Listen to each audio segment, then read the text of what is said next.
Abu Sanad الحق Abu Sanad ما شاء الله الله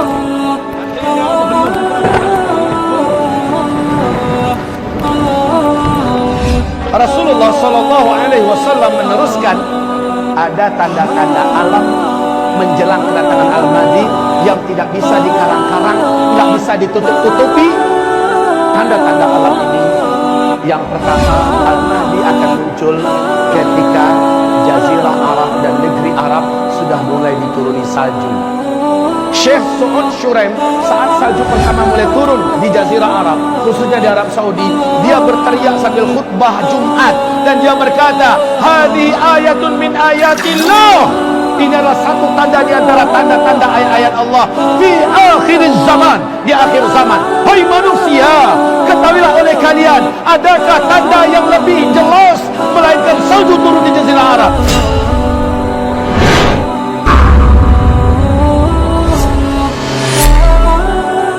Bapak tadi dengar saya menyebutkan Al-Mahdi enggak? Di mana kemunculan Al-Mahdi?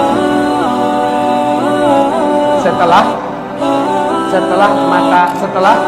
terjadinya Dufan. Rasulullah bersabda, saat Al-Mahdi muncul, kalian sudah kembali seperti zaman sekarang, katanya. Kalian akan berperang bersama Al-Mahdi menggunakan pedang, menggunakan panah, menggunakan tombak, dan kalian akan berlari berjalan di atas kaki kalian. Kalian akan menunggang kembali kuda-kuda perang kalian. Thumma udtum min haitsu bada'tum wa udtum min haitsu bada'tum wa udtum min haitsu bada'tum. Saat Al-Mahdi muncul, kondisi kalian ketika itu sudah kembali secara total dan sempurna seperti hari ini, kata Rasulullah sallallahu alaihi wasallam. Kita dipaksa oleh Allah hidup menjadi manusia seperti zaman dulu, serba manual. Ini Al-Mahdi setelah Dufan. Albert Einstein, Bapak ingat nggak dengan orang ini? Namanya Albert Einstein, bapak fisika dunia, konon katanya begitu. Beliau ditemui oleh lebih dari 2000 wartawan seluruh dunia, termasuk dari negara-negara maju yang sedang berlomba-lomba membangun industri-industri nuklir, pabrik-pabrik senjata modern dalam persiapan Perang Dunia Ketiga. Wartawan ini mendesak Albert Einstein, Tuan Albert, apa pandangan engkau Perang Dunia Ketiga nanti seperti apa? Mereka ingin dengar. Mula-mula Albert Einstein nggak mau jawab, Pak. Tapi karena dipaksa, akhirnya dia berkata, kalian nanti akan berperang dengan senjata manual pada Perang Dunia Ketiga. Saya tidak tahu senjata seperti apa yang akan kalian gunakan, tetapi yang pasti tidak ada satupun nuklir yang kalian buat hari ini pada Perang Dunia Ketiga masih bisa kalian pakai. Tidak ada satupun pesawat yang hari ini kalian buat pada Perang Dunia Ketiga bisa kalian pakai. Kalian semua akan kembali kepada senjata manual. Lihat, Albert Einstein meyakinkan kepada 2000 wartawan lebih, Perang Dunia Ketiga sudah dimulai nanti dengan senjata manual. Wajar Pak, di YouTube Bapak lihat apa kerjaan orang Eropa hari ini. Mereka mulai membuat senjata-senjata manual yang unik-unik dan aneh-aneh. Dan saya tidak heran kalau di Vatikan Roma puluhan ribu para pemuda-pemuda Kristen dilatih penunggang kuda sekarang ini dan melemparkan panah di atas kuda. Mereka sudah menyiapkan ratusan ribu pedang-pedang dari besi-besi terbaik hari ini. Kenapa kaum muslimin? Mereka yakin perang ke depan menggunakan kembali pedang, tombak, panah dan sebagainya. Umat Islam apa yang dipersiapkan? Al-Mahdi akan muncul. Dan Rasulullah bersabda, beliau munculnya di Mekah. Al-Mahdi munculnya nanti di Mekah. Tepatnya seorang lelaki dari Madinah dikejar oleh 300 orang pasukan darat berjalan kaki dari Damaskus.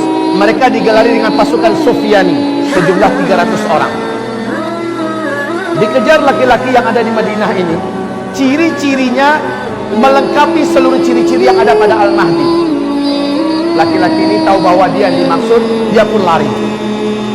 Saat dia meninggalkan Madinah, melintasi Zulhulaifah, lalu lewat Al-Baidah dan terus menuju Makkah. Mereka 300 orang yang mengejar sampai di Al-Baidah. Al-Baidah adalah perbatasan antara Mekah dengan Madinah. Ya, kota kecil ini Pak, masuklah 300 orang itu di situ. Allah jadikan gempa, kemudian terbelahlah tanah di Al-Baidah. Satu kota itu, gedung-gedungnya, pasar-pasarnya tenggelam masuk ke dalam tanah. Termasuk 300 orang yang ada mengejar tadi tenggelam seluruhnya, kecuali hanya satu orang disisakan oleh Allah untuk memberikan kabar kepada orang-orang di belakangnya, kami tenggelam di Al-Baidah. Maka penduduk Mekah tahu bahwa penduduk masyarakat yang ada di Al-Baidah sudah tenggelam. 300 pasukan yang mengejar seorang lelaki yang lari ke Mekah juga sudah tenggelam di Al-Baidah. Maka pahamlah penduduk Mekah, laki-laki yang dikejar itu menurut hadis itulah Al-Mahdi. Penduduk Mekah segera menyebar mencari mana laki-laki tersebut, karena ciri-cirinya dijelaskan lengkap oleh Nabi. Dengan sangat mudah lelaki ini akhirnya ditemukan. Ternyata laki-laki ini ditemukan sedang tawaf, Pak. Sedang tawaf, karena adabnya kalau masuk Mekah tawaf kudung dulu kan. Dia tawaf duluan. Tawaf walaupun nundukkan muka, enggak kepengen ketahuan. Nah, kaum muslimin, ini Al-Mahdi malah menyembunyikan wajahnya. Tapi ditangkap oleh orang beriman. Kawan-kawan, ini dia lelakinya. Dipaksa untuk mau menerima baiat. Mula-mula dia tidak mau. Dia menolak. Dia minta waktu. Di malam harinya kata Rasulullah sallallahu alaihi wasallam, fa aslahahu Allahu fi lailatin. Allah pun mengislah keadaannya dalam satu malam. Al-Mahdi yang sebenarnya memang dialah Al-Mahdi tidak mau, sebenarnya dia tidak mau, tapi Allah kuatkan hatinya dalam satu malam sehingga dia besoknya siap untuk dibaiat. Allah jadikan dia memiliki kemampuan kepemimpinan yang sebelumnya dia tidak punya. Aslahahu Allah fi lailah. Allah berikan dia bekal-bekal kepemimpinan. Allah berikan bagaimana cara menyatukan dunia, bagaimana cara menaklukkan musuh-musuh, bagaimana cara bla bla bla diajarkan oleh Allah dalam satu malam, perbaiki keadaannya sehingga besok dia siap untuk dibaiat. Di Mekah, tepat di antara rukun Hajar Aswad dengan Maqam Ibrahim, disitulah dia menerima baiat. Baik kaum muslimin, Rasulullah sallallahu alaihi wasallam meneruskan ada tanda-tanda alam menjelang kedatangan Al-Mahdi yang tidak bisa dikarang-karang, nggak bisa ditutup-tutupi. Tanda-tanda alam ini yang pertama, Al-Mahdi akan muncul ketika Jazirah Arab dan negeri Arab sudah mulai dituruni salju. Salju turun di Arab. Sudah sejak 2009 salju mulai diansur-ansur Pak.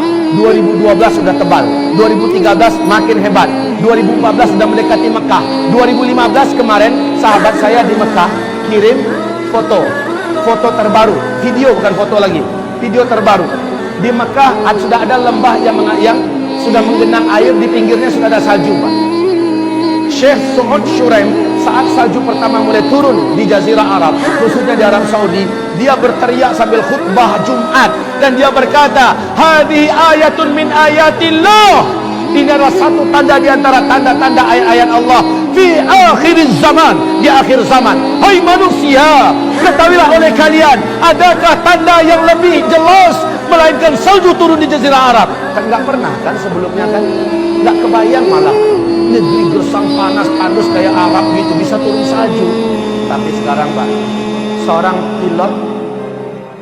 pilot pesawat Air Asia orang Indonesia, tinggalnya di Pak Ali namanya, tinggalnya di Cyber City ya, di Malaysia. Beliau mengatakan 3 tahun terakhir ini asal dia masuk daerah Arab, khususnya daerah Arab Saudi, langit itu selalu berawan sekarang. Dulu enggak, dan makin kesininya makin tebal awannya, makin hitam Pak. Ketika dia landing di mana-mana tempat dia sudah melihat ada tumpukan-tumpukan salju. Masya Allah, ini adalah tanda Al-Mahdi sudah sangat dekat. Bukankah Rasulullah bersabda, jika kamu mendengar Al-Mahdi keluar, kamu wajib pergi kepadanya, berbaiat bersamanya walau merangkak di atas salju. Kalimat merangkak di atas salju menandakan sudah tidak ada mobil, sudah tidak ada pesawat, tidak ada helikopter, walaupun jalan kaki kejar, menyusullah, bergabunglah dengan Al-Mahdi walau merangkak di atas salju.